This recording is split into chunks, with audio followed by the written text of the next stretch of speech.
Okay, so in this episode, I'm going to do a video about the Big Muff Pi Green Russian reissue by Electro Harmonix. It's based off the big Sovtek Big Muff. And a lot of the videos that I see on YouTube and they demonstrate them, I hear a big difference between the two. I don't own the original to try it with. If I owned the original, I wouldn't have bought this.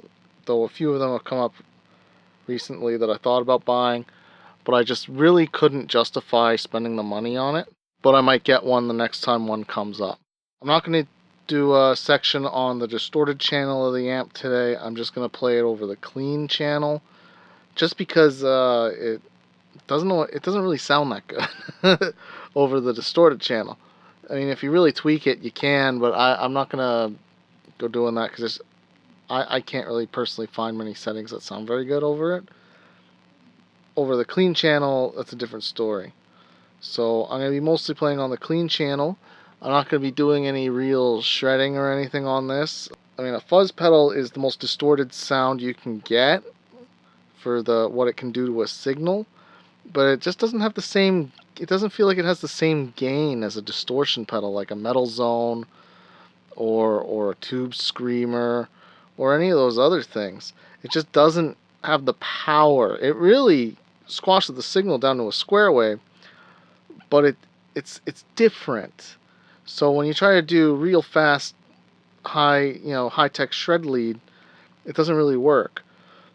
At least for me. Maybe somebody else can. I've been screwing around with it, but I find the fuzz pedal is really good for riffing, and I really like it on the low strings, like the low E on the 8 and the B. I don't use it on the neck pickup too much. I use it on the bridge pickup because it has a little more clarity, and it's got more bite. So what I'm going to do is I'm just going to play around a little. This is going to be a shorter video than the other ones. There's not really much to say about these. And there are a lot of guys who are crazy about their fuzz pedals. I can see why. I'm starting to get into it. I have the old Jim Dunlop, the landmine, the fuzz face, and I'm starting to like it. But I really want to use a fuzz with a wah-wah pedal. And the thing is, if you take a wah-wah pedal and it doesn't have a buffer, a special buffer at the back, on the output, what'll happen is it won't sound good. And everybody knows Jimi Hendrix used his wah-wahs with his fuzz face, but the thing is, Roger Mayer modded them for him with an impedance matching buffer. So that's why his sounded good. With the Big Muff, this reissue, it actually plays really well with my Vox wah. It plays well with my Dimebag wah. I haven't tried it with the EVH wah, but it works. And so I was initially going to put this back in the box and just put it on the shelf. But I think it's eventually going to go on my pedal board. It's a fuzz pedal that plays well with the wah-wah. And so that's what stopped me from just either putting it on the shelf or selling it. Though I don't really sell things. I put them on the shelf for later. I usually end up going back to things a few years later and really tweaking with them. I was lucky that I was screwing around with my wah-wah pedal a few weeks ago, and I really discovered that I actually do like this pedal. However, I can only use it on the clean channel. I can't really play with it on the distorted channels like I normally would, but it gives me another complete dimension to do with my stuff. And that's very good about some gear. If you're able to use it on a different piece of equipment, if you're able to use a piece of equipment, a piece of gear, and it makes you explore new options with your setup, you can often find new sounds and other things that you didn't even think you would have liked before. Like ever since I started playing with pedals like these and distortions that are supposed to go before a clean channel and not into a dirty channel, I've been playing more clean than I used to, because I normally didn't. So it's been about 5 minutes. We're going to actually get into the actual pedal playing. Okay, so these are the settings that I found that I like the best with it. Turn that up a little.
And for stuff like that, it really, really works well.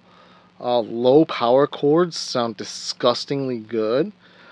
You can distort it even more. I mean, if you look, this is the distortion function for it, the fuzz function. They call it sustain, but you can crank that up even more.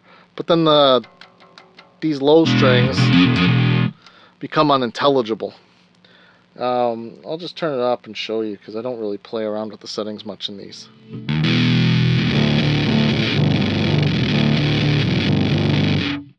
You know, I find around here is about where it lives, and I just leave it there. So what I'll do now is I'll show how it sounds for lead on the neck pickup. It gives you a lot of sustain, or it sounds way different than, say,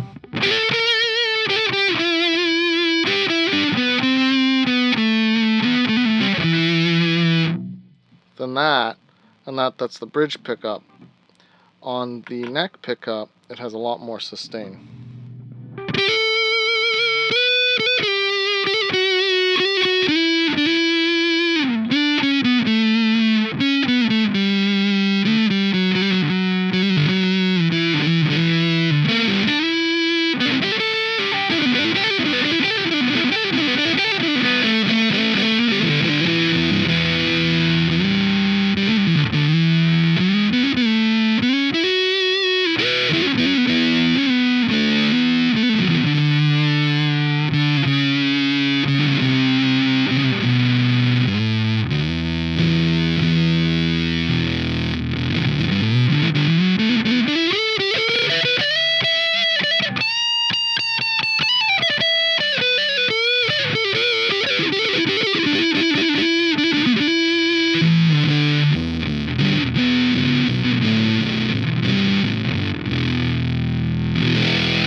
I'll eventually do another video.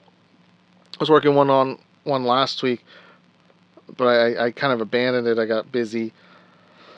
Where I played with this and the Vox Wah, and it sounds really good. And I'll eventually do that again and finish that.